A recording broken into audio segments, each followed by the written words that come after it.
मेरा नाम रऊफ निसा। मेरे को पहले प्रॉब्लम था थोड़ा ऐसा, ब्लीडिंग हो रहा था तो दवाखाने में बताने को शेख सलीम साहब के पास जाओ उनको बोले थे आए तो ठीक होगा, मेरे को ऑपरेशन भी हुआ, सब पूरा ठीक होगा। तो अच्छा क्या बोले, अब तक तो 6 महीने हुआ, सब ठीक है। अस्सलाम वालेकुम। आज हमें एक पेशेंट मिसेस रऊफुन्निसा के बारे में और उनके केस के बारे में डिटेल से थोड़ा डिस्कस करेंगे। मिसेस रऊफुन्निसा, उनको ना पहले जो प्रॉब्लम था पोस्ट मेनोपॉजल ब्लीडिंग, मतलब मेनोपॉज होने के बाद ब्लीडिंग होना शुरू हुआ था।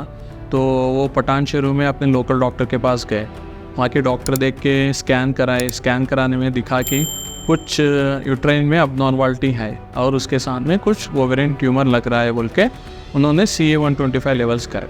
CA-125 भी माइल्डली एलिवेटेड लेवल्स था और उन्होंने बायोप्सी ऐसा कुछ नहीं किया, यूट्राइन बायोप्सी बस स्कैन करके यशोदा हॉस्पिटल्स मलकपेट को रेफ़र करे। और मेरे पास जो है डॉक्टर शेख सलीम, मैं जो सर्जिकल ऑन्कोलॉजिस्ट हूँ यहाँ पे, मेरे नाम पे रेफ़र करें। यहाँ पे इनको देख के 70 साल के जो रऊफुन्निसा, उनको देख के मैं पूरा एग्जामिन करके और क्या इन्वेस्टिगेशंस होना है बोल के फर्दर इमेजिंग इन्वेस्टिगेशंस करवाए। यहाँ पे जो है MRI वो करवा के देखे हम। वहाँ पे दिखा कि सिर्फ लोकलाइज्ड कुछ ट्यूमर जैसा लग रहा था ओवरी में और यूट्रस में थिकेंड एंडोमेट्रियम था।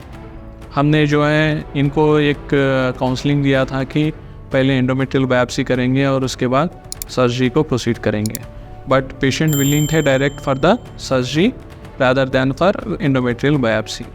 अब ये था इनका डायग्नोसिस, मतलब वेवरी था, मतलब 100% डायग्नोसिस कंफर्म नहीं था। बट पेशेंट 70 ईयर्स ओल्ड हैं, थोड़ा BP है, शुगर है इनको, एंड ब्लड थिनर्स भी ले रहे थे, एंड कुछ ऑर्थोपेडिक मेजर सर्जरी भी हुई थी उनको रिसेंटली, एक 3 इयर्स बैक पहले।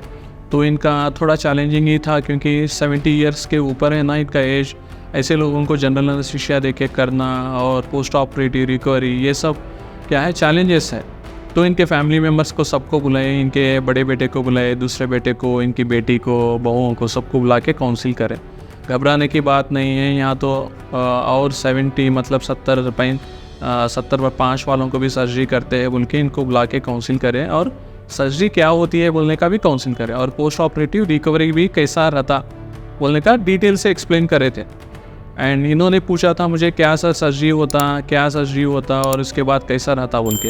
हमने बताया पूरा जो भी है यूट्रस निकालेंगे और उसको फ्रोज़न भेजेंगे। फ्रोज़न मतलब टेबल के ऊपर ही हम लोग टेस्ट को भेजते, उसमें मालूम हो जाता कैंसर है या नहीं बोल के। तो वो फैसिलिटी यहाँ पे है हमारे को मलकपेट में। तो हमने इनको सर्जरी को लिया है, स्टेजिंग फॉर एंडोमेट्रियम बोलते हैं, जो भी स्टेजिंग किया। टोटल अब्डोमिनल हिस्टेक्टोमी मतलब पूरा यूट्रस, पूरा बच्चेदानी को निकाल दिया और बाजू के ओवरीज, दोनों ओवरीज को निकाल दिया। एक ओवरी में छोटा सा ट्यूमर था और हमने फ्रोज़न भेजा। फ्रोज़न में आया था यूट्राइन मैलिग्नेंसी नेगेटिव है, मतलब यूट्रस में कुछ कैंसर नहीं है, बट एक ओवरी में सेक्स कार्ड स्ट्रोमल ट्यूमर था। तो वहाँ पे हमें फ्रोज़न में डायग्नोसिस बन गया।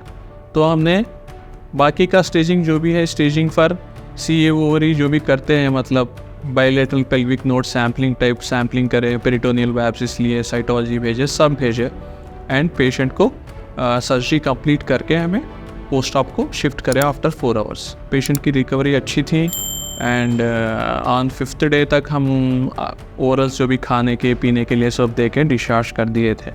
फाइनली आफ्टर 1 वीक पेशेंट को रिपोर्ट आया कि एंडोमेट्रियल कैंसर नहीं है, क्योंकि इट वाज ए हाइपरप्लास्टिक, मतलब जो भी लाइनिंग थी बच्चेदानी के अंदर वो थिक होके थी, बट उसमें कुछ कैंसर नहीं थी।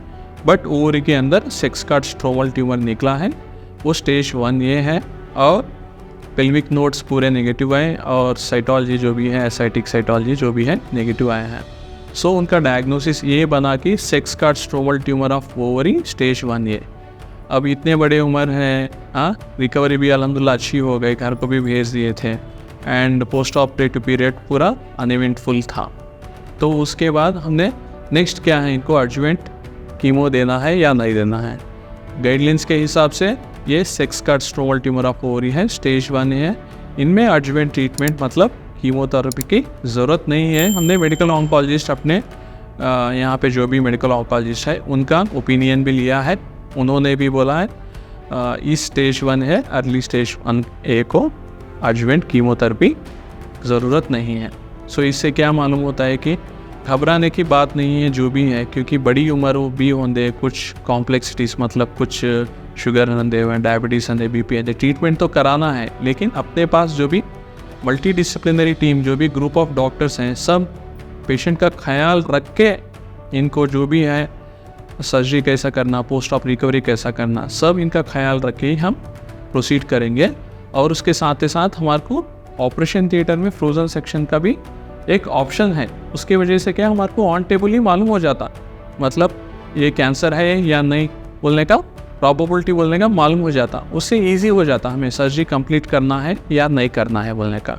सो इसलिए ये जो भी फैसिलिटीज़ हैं यहाँ अपने पास यशोदा हॉस्पिटल मलकपेट में है, उसको आप यूज़ कर सकते हैं बिना कुछ डर के या कुछ घबराहट के।